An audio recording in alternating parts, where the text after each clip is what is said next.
Indian naturopathy and યોગ graduates medical association Gujarat chapter આજે રાજ્ય સરકારના નીતિ વિષયક નિર્ણયો પર ગંભીર ચિંતા વ્યક્ત કરી છે, જેના કારણે ગુજરાતમાં માન્યતા પ્રાપ્ત યોગ અને નેચરોથેરાપી તબીબી પ્રણાલી ગંભીર જોખમમાં મુકાઈ ગઈ છે.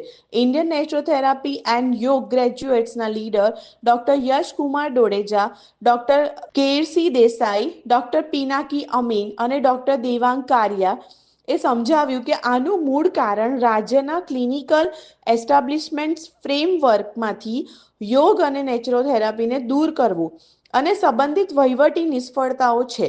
આ કાર્યવાહી સીધી રીતે રાષ્ટ્રીય નીતિનો વિરોધાભાસ કરે છે અને દર્દીઓ, સંસ્થાઓ અને લાયકાત ધરાવતા તબીબી વ્યવસાયિકો માટે હાનિકારક પરિણામો લાવી છે.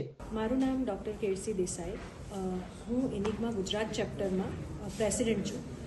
સરકારશ્રીને આજની આ પ્રેસ કોન્ફરન્સ દ્વારા એક જ અનુરોધ છે કે જ્યારે પણ ગવર્મેન્ટમાં કોઈ પણ નિયમન થાય કે કોઈ પણ GR બહાર પડે, નોટિફિકેશન બહાર પડે, ત્યારે BNYS ગ્રેજ્યુએટ્સમાંથી કોઈનું પણ અથવા તો BNYSના સ્ટેક હોલ્ડર્સ છે એ બધાને કન્સલ્ટ કરીને જો નિયમન કરવામાં આવે તો વધારે સારું. એના માટે ગવર્મેન્ટમાં કોઈ એક પોઝિશન પર સ્ટેક હોલ્ડર્સમાંથી કોઈ હોય તો સારું એવું એક આવેદન કરવા માગું છું, જેથી કોઈ પણ પ્રકારની ત્રુટિ ના રહે અને બધું નેચરોપેથી અને યોગનું નિયમન સારી રીતે થઈ શકે.